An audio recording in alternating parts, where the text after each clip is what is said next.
खरं तर ही हटके संकल्पना आहे निश्चितच. आपण बघतो की प्रदूषणावरती किंवा पाणी प्रदूषणावरती गावागावामध्ये काम झालं पाहिजे.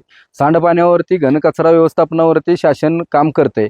मात्र पाळीव जनावरांच्या माध्यमातून होणारं जे प्रदूषण आहे, या प्रदूषणावरती काम केलं जात नाही आणि म्हणून या आदर्श गावामध्ये एक नाविन्यपूर्ण उपक्रम आपल्याला राबवायचा आहे. अशा पद्धतीचं आम्ही नियोजन केलं आणि हा उपक्रम राबवत असताना निश्चितच गावाच्या बाजूनं वाहणारे जी नदी असेल, ओढे असतील, या माध्यमातून या जनावरांच्या माध्यमातून प्रदूषण होत होतं पाण्याचं. ते पाण्याचं प्रदूषण टाळण्यासाठी हा एक अभिनव उपक्रम आम्ही राबवला. या माध्यमातून काय होणार, तर जनावरांची काळजी घेतली जाणार, जनावरांचं आरोग्य त्या ठिकाणी चांगल्या पद्धतीचं राहणार आणि त्याचबरोबर होणारं पाण्याचं प्रदूषण थांबणार आणि यासाठीच हा उपक्रम आम्ही हाती घेतला. निश्चितच गावातल्या सर्व शेतकऱ्यांनी याला भरभरून प्रतिसाद दिला.